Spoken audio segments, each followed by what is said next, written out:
이 이야기는 실화를 바탕으로 각색된 회고형 스토리입니다. 찬 이불을 걷어차고 일어나자 창문 너머로 하얀 새벽 안개가 깔려 있었다.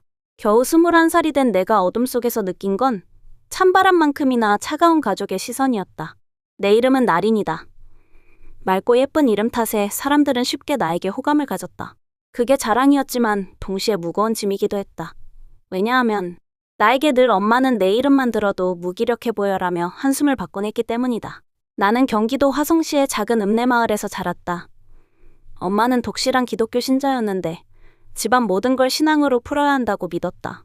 매일 아침 일찍 뿔뿔이 흩어진 가족을 모아놓고 목청껏 찬송가를 부르게 했다. 어머니의 목소리는 늘 거칠게 떨리고 가끔은 울컥 눈물을 삼키며 날 바라보았다. 그 눈빛은 곧 내가 닿을 수 없는 그늘이 되어 돌아왔다. 아버지는 좀 달랐다. 늘 온화하고 조용했지만 사기를 당하기 일쑤였다. 그때마다 집안은 한바탕 소동으로 뒤흔들렸다. 어머니는 아버지를 매일 비난했고 아버지는 매일 사과하며 아무 일도 없었던 것처럼 웃어 보였다. 나는 그 사이에서 조정자 역할을 해야 했다. 잘 싸우는 부모님 사이에 끼어 엄마 아빠 그만 좀 해라며 눈물을 글썽였던 순간이 한두 번이 아니었다. 부모님은 그제서야 멈추곤 하였다. 매일 집안 싸움을 중재하느라 지친 마음에 학원도 친구도 잃어갔고 점점 마음 구석에 구멍이 뚫리는 것 같았다. 그 와중에도 나는 늘 그래도 내가 있으면 상황이 나아지겠지. 기도를 하다 보면 좋아지겠지라는 희망을 품었다. 하지만 세상이 쉽게 변하지 않는다는 걸 알게 된 건 중학생 때였다. 내가 소중히 간직하던 작은 회색곰 인형을 엄마가 내 방에 들어와 던져버리던 날이었다.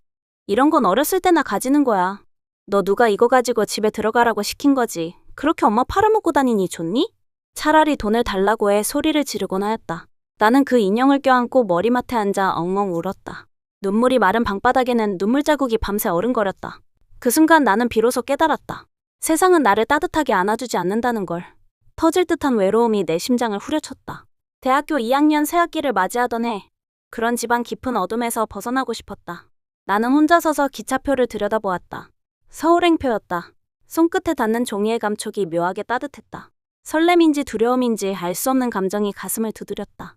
어머니는 너 같은 애가 서울에 가면 사람만 잡아먹힌다고 말했지만 그런 말은 이미 내 귀에 들어오지 않았다. 아버지는 담담히 조심히 다녀와 라고만 했다. 나는 웃으며 고개를 끄덕이고 기차에 몸을 실었다. 기차는 진동을 일으키며 밤을 가르고 달렸다.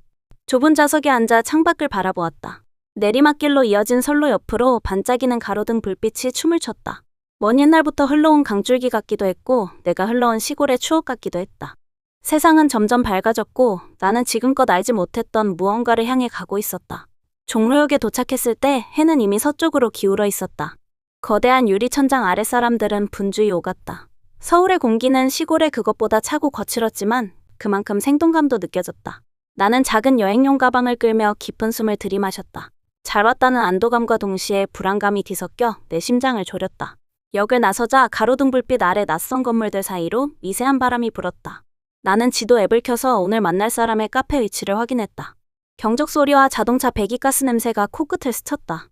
골목 모퉁이를 돌자 어느새 사람 소리가 쥐죽은 듯 잦아들었다. 작은 가로등만 희미하게 비추는 조용한 골목이었다. 저기 혹시 길을 잃으셨어요? 낯선 목소리에 나는 심장이 멎을 듯이 뛰었다. 깔끔한 재킷 차림의 여성이 내 앞에 서 있었다. 검은색 재킷 아래에는 따뜻한 니트를 입었고 눈가를 살며시 감싸는 긴 앞머리가 부드럽게 흔들렸다. 그녀의 눈동자는 한양대 심리학 석사라며 조금은 자신이 있다 싶은 미소를 띠고 있었다. 나는 머뭇거리다 작은 목소리로 대답했다. 네, 이 골목에 처음 와봐서요. 한양대 근처 카페를 찾고 있어요. 그녀는 살짝 고개를 끄덕이며 웃었다. 저도 그쪽으로 가는 길이에요. 같이 가실래요? 혹시 서울이 낯설 텐데 제가 길 안내도 해드리고 심리상담 겸 미술심리치료도 해드립니다. 그녀는 가방에서 작은 스케치북을 꺼내며 말했다. 제가 그림 도구를 좀 가져왔으니 카페에 가서 간단히 그림도 그리고 얘기도 나눠요. 무료예요. 내 마음은 무척 흔들렸다. 시골에서 그림을 그려본 적은 없었지만 누군가 내 이야기를 들어주겠다니. 그 빈틈을 채워줄 사람이 필요했기 때문이다. 어쩌면 새로운 나의 편이 생길 수도 있다는 흥분과도 함께 나는 고개를 끄덕였다. 네, 좋아요. 우리는 함께 걷기 시작했다. 그녀는 자신을 유진이라고 소개했다. 머리카락을 귀 뒤로 살짝 넘기며 말했다. 화성시에서 오셨다면서요? 화성 해안도로가 그립죠? 저도 한번 다녀왔어요. 간단한 대화였지만 그녀와 함께 걸으니 왠지 마음이 놓였다. 조금 걸은 뒤 우리는 빽빽한 건물들 사이에 숨어있는 작은 카페 앞에 멈춰섰다. 내부는 아늑했지만 꽤 북적였다. 나는 커피 한 잔을 시키고 유진은 내 앞에 스케치북과 연필 몇 자루를 놓았다. 자, 오늘의 감정을 자유롭게 꺼내보세요. 그림이 말이 돼줄 거예요. 그녀가 말했다. 나는 어색하게 종이를 펴들고 아무것도 그릴 줄 몰랐다. 유진은 살며시 미소 지으며 말했다. 그냥 지금 느끼는 걸 선만으로 표현해보세요. 색깔을 칠하지 않아도 좋아요. 나는 떨리는 손으로 종이 위에 작은 원 하나를 그렸다. 그것이 내 가슴 속 작은 상처처럼 느껴졌다. 원 옆에는 길게 늘어지는 선을 하나 더 그었다. 마치 끊어질 듯 이어진 찢어진 마음 같았다. 유진은 고개를 끄덕이며 말했다. 여기서 그 선은 어떤 의미로 보이세요? 나는 숨을 깊게 들이마시며 조용히 말했다. 끊어질 듯 이어져. 그녀는 고개를 살짝 끄덕였다. 그때 다른 테이블에서 잔잔한 음악이 잦아들며 누군가 말을 거는 소리가 들려왔다. 그 목소리는 차분했지만 어딘가 강렬했다. 혹시 이 근방에 은행이 있지 않았나요? 그 말소리에 나는 놀라서 주변을 둘러보았다. 카페 안은 여전히 평온했지만 그 목소리를 들려준 사람은 보이지 않았다. 유진이 옆에서 속삭였다. 사람들은 다 듣고 있죠. 당신이 필요한 게 뭔지.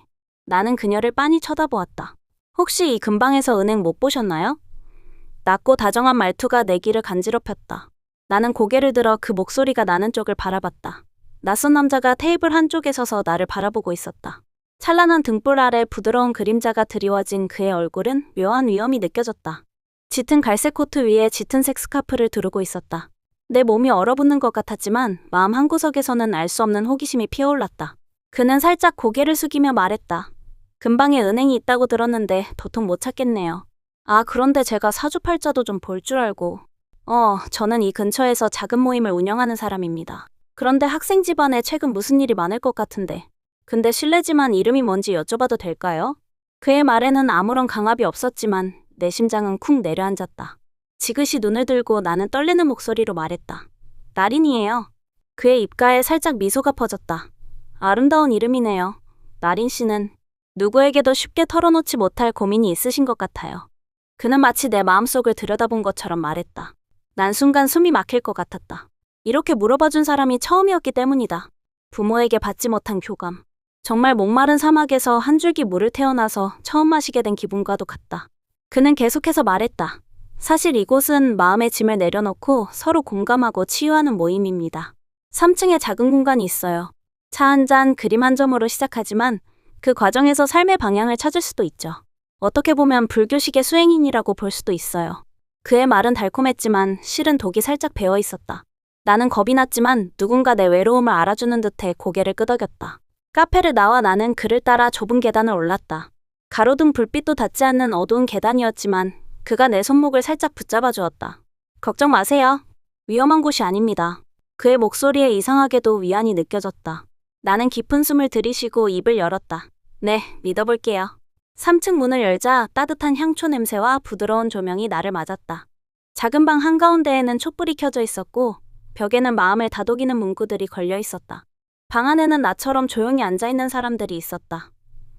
모두 눈을 감거나 속삭이듯 대화를 나누고 있었다. 그들 모두가 나를 향해 궁금한 표정을 지었다. 어서 오세요, 나린 씨. 내가 따라온 남자가 날 반겼다. 그는 내실처럼 살짝 손을 들어준 뒤 말을 이었다. 이곳은 마음의 회관이라고 부릅니다. 여기서는 자신의 업보를 정화하고 과거의 상처를 치유하는 과정을 배웁니다. 그의 저음이 방 안을 포근하게 감쌌다. 나는 살짝 떨리는 목소리로 대답했다. 무슨 업보요? 그는 고개를 들어 하늘을 올려다보는 듯했다. 옛날에도 지금처럼 모든 건 인연이었고 그 인연이 제대로 닦이지 않으면 집안의 어려움이 반복됩니다. 내 심장은 점점 빠르게 뛰기 시작했다.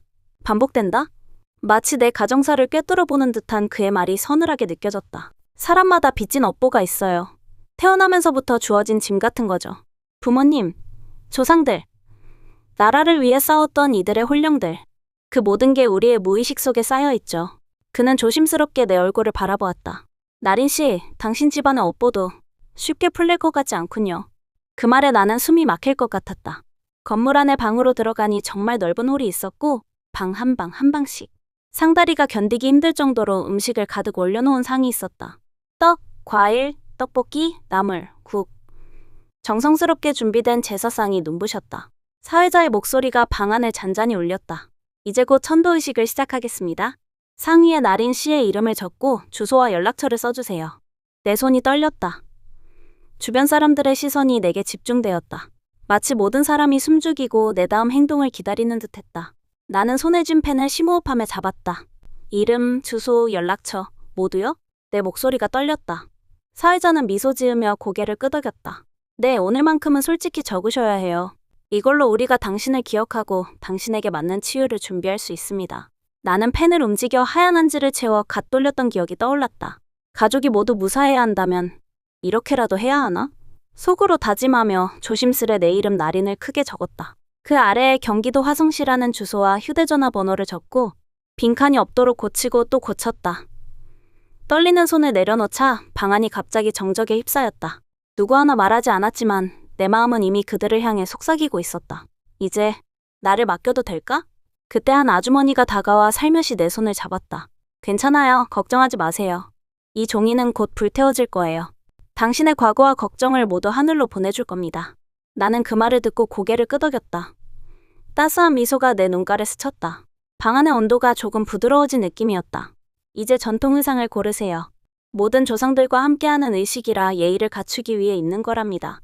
작은 방 한쪽에는 하얀색, 붉은색, 분홍색 등 한국 고유의 색으로 물든 전통복들이 걸려 있었다. 나는 떨리는 손으로 무심코 분홍색 한복을 집어들었다. 이게 잘 어울리나요? 속삭이듯 물었다. 정말 아름다워요. 한가인 닮았다고요. 그는 눈을 비비며 웃었지만 나는 속으로 그건 좀 아닌 것 같은데 라며 고개를 살짝 저었다. 옷을 입자 방 안 분위기가 한층 더 신성해졌다. 나린이 전통복장을 입은 모습은 낯설었지만 동시에 묘하게 어울렸다. 거울을 바라보며 이게 나인가? 라는 생각이 들었다. 마음 한구석에서 무거운 짐이 조금 풀리는 느낌이 들었다. 곧이어 사회자의 목소리가 다시 울려 퍼졌다. 모두 손을 모아주세요. 하늘과 땅의 기운을 받아들여 조상님의 혼을 불러냅시다.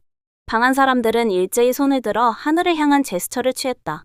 나도 따라 손을 들어 올렸다. 두 손을 모아 머리 위에 얹고 고개를 숙였다. 바닥에는 조용한 의식 음악이 흐르기 시작했다. 지금부터 조상님을 위한 집안의 아군이 뚫리는 의식을 시작하겠습니다. 사회자가 낮은 목소리로 선언했다. 나는 손동작을 따라 해보았다. 두 손을 머리 위로 올려 하늘을 가리키는 순간 마치 바람이 내 머리칼 사이를 스치듯 시원했다. 그리고 두 손을 아래로 내려 땅을 향해 펼쳤을 때 땅의 기운이 발끝에서부터 내 몸속으로 스며드는 듯했다. 사회를 맡은 이가 다시 말했다. 따라서 세 번 절을 올릴 때마다 조상님이 점점 가까이 옵니다. 첫 번째 절. 우리는 모두 엉거주춤하게 몸을 숙이고 첫 절을 올렸다. 이어서 배. 그러자 모두 고개를 숙여 짧게 절했다. 다시 흥. 모두 고개를 들었다. 이마에 닿는 차가운 땀이 느껴졌다. 두 번째 절. 우리는 다시 허리를 숙여 절을 올렸다. 다시 배.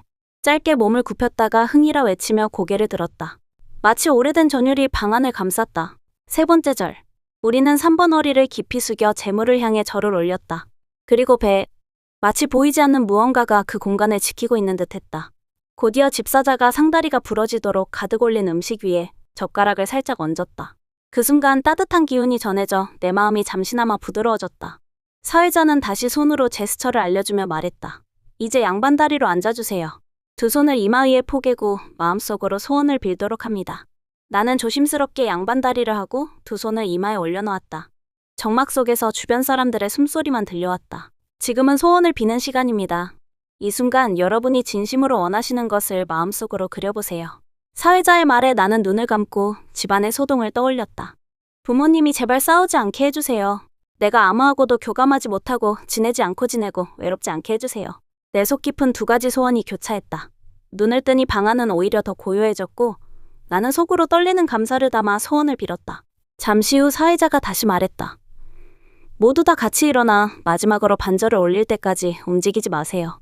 나는 두 손을 천천히 내리고 몸을 반드시 일으켰다. 그리고 반절이라는 말에 맞추어 허리를 살짝 숙여 인사를 드렸다. 첫 발을 딛는 순간이 중요합니다. 뒤로 세 걸음 물러나면 오늘의 의식은 모두 끝납니다. 사회자가 낮게 일렀다. 나는 마음속으로 마지막 다짐을 곱씹었다. 뒤로 한 걸음, 두 걸음, 세 걸음. 몸을 뒤로 옮기자 방 안의 기운이 한꺼번에 사라지는 듯했다. 내가 너무 감수성이 풍부한 걸까? 의식이 끝나자 날 이끌어온 그 남자가 다가왔다. 어때요, 나린 씨?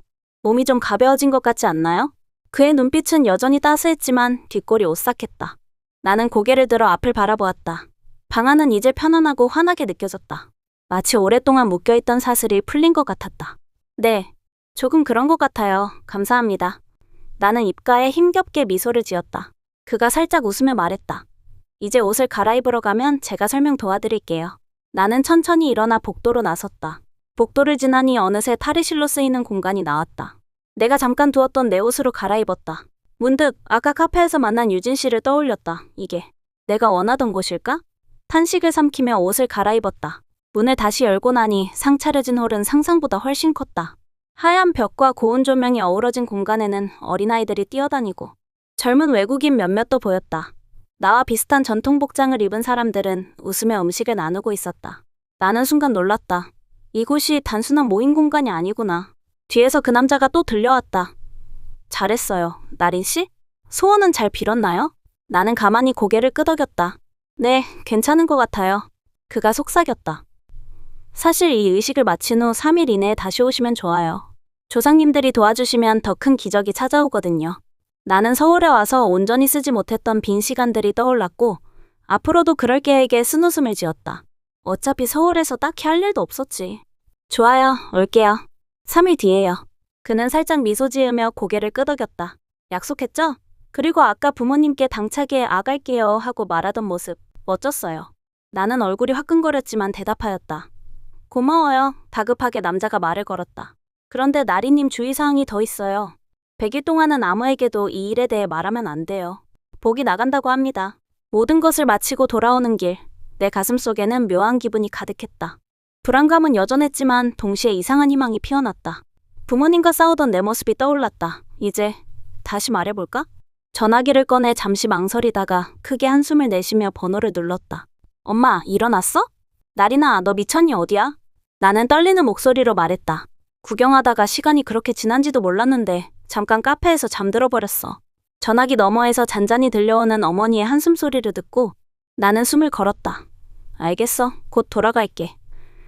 그리고 전화를 끈 차 마음속에 뿌듯함과 죄책감이 섞였다. 종로역 플랫폼에 서서 기차를 기다렸다. 새벽 공기가 나를 감싸자 나는 눈을 감았다. 긴장했던 심장이 조금씩 잔잔해졌다. 주변에는 이른 아침 출근길을 준비하는 사람들이 흩어져 있었다. 나는 손에 든 초대장을 바라보며 속으로 다짐했다. 이제부터는 내 선택으로 살아볼 거야. 내가 가정을 바꿀 수 있겠지. 마침내 기차가 플랫폼으로 들어왔다. 나는 천천히 발걸음을 옮겨 열차에 올라탔다. 앉자마자 창문 너머로 지나가는 첫 햇살을 마주했다. 도시는 다시 활기를 되찾아가고 있었고 나는 가만히 그 풍경을 바라보았다. 머릿속은 여전히 혼란스러웠지만 한 가지는 분명했다. 오늘 나는 선택받은 사람이 아닌 스스로 선택하는 사람이 되었다. 그리고 이 이야기는 이제 막 첫 발걸음을 뗐다. 기차는 천천히 달리기 시작했다. 내 속에서 느껴지는 설렘과 두려움이 부유하듯 교차했다. 낯선 도시 위로 떠오르는 태양처럼 내 안에도 새로운 날이 떠오르고 있었다. 스스로에게 조용히 속삭였다. 괜찮아, 나리나. 넌 이제 자유로워질 거야. 창밖 풍경이 멀어져 갈수록 내 마음속 여정은 막 시작되었다. 이게 끝이 아닌 새로운 시작이다.